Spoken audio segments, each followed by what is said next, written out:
Hey everyone, welcome to my channel. I'm Patrick Novotny, and I'm going to be bringing you another how to fold a pocket square video. And if that's the kind of thing you like, then please subscribe, and don't forget to check out my full playlist of pocket square folding videos. Hey, in this video I'm going to be showing you the 2-point with 2 squares fold.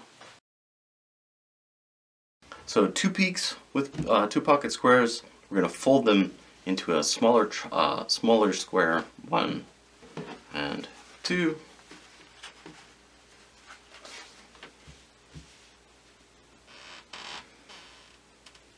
So with the 2 peaks, we're going to fold each pocket square into a smaller square.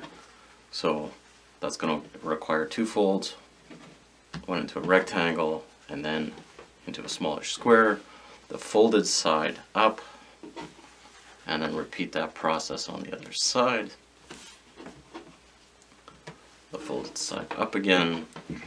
So I want the blue pocket square closer to the body, or to the middle of your body, and then the yellow on the other side just overlap like so, and then you can fold the sides around the back, and there's your 2 peak fold.